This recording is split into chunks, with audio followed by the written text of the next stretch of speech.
Hey Phone Dog viewers, Beau HD here, and over the past few weeks I have had the privilege of testing out the LG G3 in a variety of areas, but one area that continues to impress me is with the camera.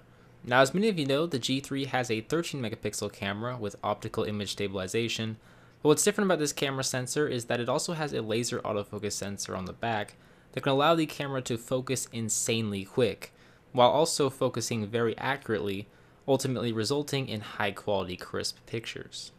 And another neat feature about the camera on the LG G3 has to do with the camera software, because LG in my opinion did a great job designing a very clean interface with some useful features thrown in there behind the scenes. For example, if we take a look at the software, we'll see essentially two different interfaces. There is a simplistic UI that I personally really enjoy because all you see is nothing but the viewfinder, and that's basically it besides the three dots representing more options up at the top, and then of course your navigation buttons. But when you're in this mode, all you have to do is tap on the subject you want to take a picture of, and it'll simultaneously focus and take a picture. And since the G3 has that laser autofocus sensor on the back, you'll be able to take very crisp pictures even of moving objects, which is always pretty tough to do on mobile cameras that rely on software to focus. So that is definitely one of my favorite modes on here. But say if you're someone like me who really likes to tweak your photos with various camera modes, well, LG has you covered here too as well. All you have to do is click on those three dots and you'll be greeted with several different camera options, such as an option to toggle the flash on or off, or switch the camera from the rear camera to the 2.1 megapixel front facing camera. And then you also have the option to set various camera modes, such as a dual picture mode, panorama mode, magic focus mode, and then the standard auto mode. But a lot of these modes are pretty standard on many smartphones nowadays. I mean, dual mode allows you to capture a picture from both the front and rear facing cameras at the same time, and it works fine, although I don't really see too much of a need for it.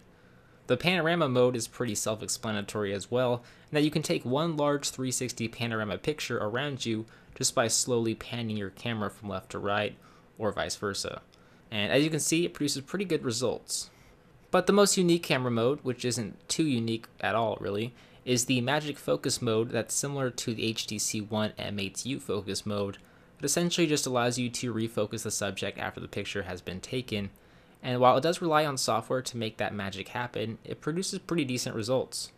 I wouldn't say it's as good as the M8 since that has two rear-facing cameras built into the hardware, but it's not bad, and I think it'll satisfy you if you're looking for a phone with refocusing capabilities.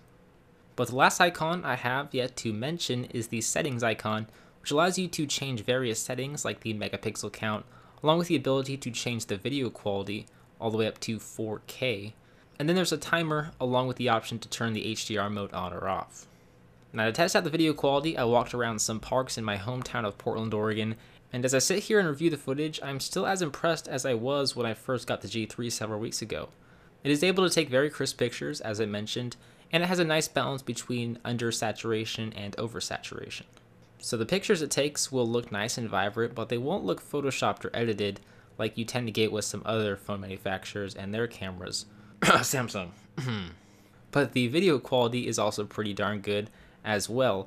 I mean, it does record in 4K, so as is, it records at a higher resolution than most smartphones on the market. And while resolution doesn't necessarily translate to high quality, I still find the video quality to be very pleasurable to the eyes, and I love that optical image stabilization that is built into the lens. The footage would definitely be a lot more shaky without it. And so overall, the LG G3 has one of the best cameras of any smartphone on the market, as you can see with this lovely footage. Occasionally it does have some exposure problems that are due to the software, but as a whole it's not too bad, because I mean, those software problems can be fixed in a future update. But as always, this is my opinion of course, so let me know what your opinion is of the camera quality by leaving me a comment right down below. You all have different opinions, and I love reading each and every one of them. So with that said, I'm Beau HD from Phone Dog. Thanks for watching, and I'll see you guys in the next one. See ya.